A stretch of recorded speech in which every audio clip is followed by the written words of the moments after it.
बुद्ध बचपन से ही थोड़े से वैरागी किस्म के व्यक्ति थे। उनकी कुंडली देख के एक ज्योतिषी ने बताया भी था। माता पिता बहुत परेशान थे। शुद्धोदन उनके पिता का नाम था। माता पिता ने बहुत कोशिश की कि इस बच्चे का मन विरक्त न हो। अच्छा महल बनवाया, सारी सुविधाएं दी। जैसे ही बुद्ध थोड़े से किशोरावस्था में आए, उस समय की दुनिया की सबसे खूबसूरत महिला से, लड़की से, यशोधरा से उसकी शादी करवा दी। यशोधरा के पिता ने काफ़ी एग्ज़ाम लिए बुद्ध जी के, वो सारे एग्ज़ाम में पास हुए, तब जाके शादी हुई। ऐसे नहीं हुई, शादी हुई। तो बुद्ध भी ठीक था, रमे रहे उस जीवन में। बेटा हुआ उनका राहुल। अब बुद्ध की विरक्ति का भाव बढ़ता जा रहा था। 29 साल की उम्र के आसपास ऐसा हुआ कि उन्होंने एक मृत व्यक्ति को देख लिया, एक बूढ़े को देखा, एक भिखारी को देखा, एक बीमार को देखा। विरक्त हो गए और उनका मन हुआ घर छोड़ दूं, ज्ञान की खोज में चला जाऊं। अब ज्ञान की खोज में जाएं, उनको पता है कि भाई मेरी पत्नी भी है, मेरा बेटा भी है, राज्य भी है, कैसे छोड़ दूं? छोड़ना जरूरी है। अंदर की आवाज है कि छोड़ो, तुम इस चीज के लिए नहीं बने हो, तुम्हारा स्वधर्म कुछ और है। बाहर की जिम्मेदारी है कि छोड़ नहीं सकते। मैं अनुमान करता हूं कि बुद्ध ने शायद अपने पिताजी से कहा हो कभी कि पिताजी मैं बहुत परेशान हूं, छोड़ना चाहता हूं। तो पिता ने समझा बुझा के मना किया होगा कि बेटा शोभा नहीं देता, ऐसा मत करो। हो सकता है पत्नी से भी बात की हो, पत्नी ने भी कहा हो कि ये क्या बात हुई, हम सबका जीवन तुम पे टिका है, बच्चा अभी बिस्तर से भी नहीं उतरा है, अभी तो चलना भी नहीं शुरू किया है, तुम ऐसी बात कर रहे हो। इसका जिक्र नहीं मिलता इतिहास में कि ये बात हुई कि नहीं हुई। और एक दिन बुद्ध ने तय किया और वो आधी रात को पत्नी और बेटे को सोता हुआ छोड़ के चले गए। इसको बौद्ध परंपरा में महाभिनिष्क्रमण कहते हैं, बुद्ध का अपने घर से निकल जाना। अब बुद्ध चले गए, लेकिन मैत्री शरण गुप्त यशोधरा के पर्सपेक्टिव से बुद्ध को देख रहे हैं। यशोधरा बहुत परेशान है, भाई पति चला गया है, बच्चे का पिता चला गया, मजाक छोड़ना है। राजा परेशान है कि उनका उत्तराधिकारी चला गया है। यशोधरा इतनी परेशान है, बहुत लंबे समय तक छंद आते रहते हैं कि वो कितनी बेचैन है, कितनी परेशान है। लेकिन यशोधरा की सबसे बड़ी परेशानी इस बात से नहीं कि बुद्ध चले गए, इस बात से है कि बिना बताए चले गए, भरोसा नहीं किया। और वो अपनी सहेली से कहती है, सिद्धि हेतु स्वामी गए, यह गौरव की बात। मुझे गर्व है कि मेरा पति इतने महान काम के लिए गया है। सिद्धि हेतु स्वामी गए, यह गौरव की बात, पर चोरी चोरी गए, यही बड़ा व्याघात। सखी सखी वो मुझसे कहकर जाते, कह तो क्या वो मुझको अपनी पथ बाधा ही पाते, क्या मैं रास्ता रोकती उनका? उसके मन में ये मलाल है कि बिना बताए चले गए। वो इस भाव को लेट गो नहीं कर पा रही है, परेशान है।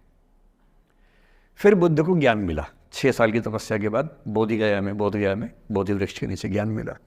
बात फैल गई। जो 5 शिष्य बुद्ध को छोड़ के भाग गए थे उनके बुरे वक्त में, उन्हीं 5 को बुद्ध ने सबसे पहले ज्ञान दिया सारनाथ में, जिसको धर्मचक्र प्रवर्तन कहते हैं। बुद्ध की ख्याति बढ़ने लगी।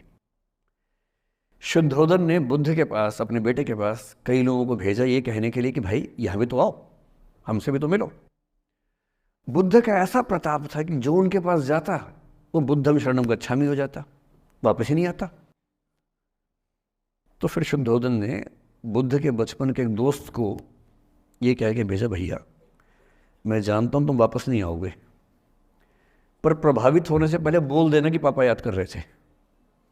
तो वो गया, उससे वायदा निभाया, हो तो गया, बुद्ध के संग में दीक्षित हो गया, पर वायदा निभा दिया। तो बुद्ध ने कहा जरूर जाऊंगा, पिताजी की आज्ञा है तो जाऊंगा ही जाऊंगा। बुद्ध पहुंचे अपने कपिलवस्तु, जो अपना इलाका था, वहां पहुंचे।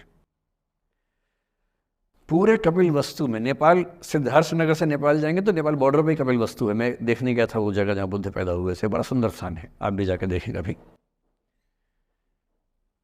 तो बुद्ध पहुंचे रात को, एक धर्मशाला में रुके। अब वहां हल्ला मच गया कि राजा का बेटा धर्मशाला में। बुद्ध ने कहा भाई मैं देखो राजा का बेटा बन के नहीं आया हूं, मैं बुद्ध बन के आया हूं। सुबह उठ के भिक्षा मांगने लग गए उस इलाके में, अपने ही पिता के राज्य में। पिता ने सिर पीट लिया कि भाई क्या कर रहे हैं। फिर बुद्ध ने सूचना भिजवाई कि मैं बुद्ध हूँ, बेटा हूँ संयोग से, ठीक है मैं आ रहा हूँ मिलने के लिए, पर मैं बुद्ध होके आया हूँ, मेरी चर्या है, नियम है, मैं भिक्षा से ही जीवन जीता हूँ अपना। ठीक है, पिताजी ने कहा चल कोई बात नहीं। फिर बुद्ध गए पिता से मिलने, पिता से मिले, सबसे मिले भरी सभा में, लेकिन यशोधरा नहीं आई मिलने के लिए, लेट गो नहीं कर पा रहे थे। उसके मन में दर्द था, छुप के क्यों गया, बता के जाता। बुद्ध ने पूछा पिता से कि यशोधरा कहाँ है, तो बोले कि वो कह रही है कि अगर बुद्ध मिलना चाहेंगे तो खुद ही मिलने आएंगे मुझसे, मैं क्यों जाऊंगी भाई, आत्मसम्मान भी तो कोई चीज़ है, मैं क्यों मिलने जाऊंगी। तो बुद्ध मिलने गए। सोचिए कमरे में यशोधरा बैठी है, राहुल साथ में है। अब राहुल थोड़ा सा बड़ा हो गया है, 6-7 साल का है।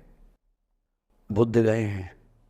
अब आपके मन में आ रहा है कि बुद्ध वहाँ जाके बोलेंगे सॉरी मैंने गलत किया, I hurt you, I really feel sorry.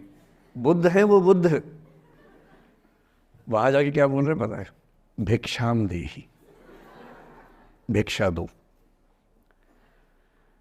और यशोधरा कितनी महान महिला रही होगी, उसने अपने बेटे का हाथ बाप के हाथ में दे दिया।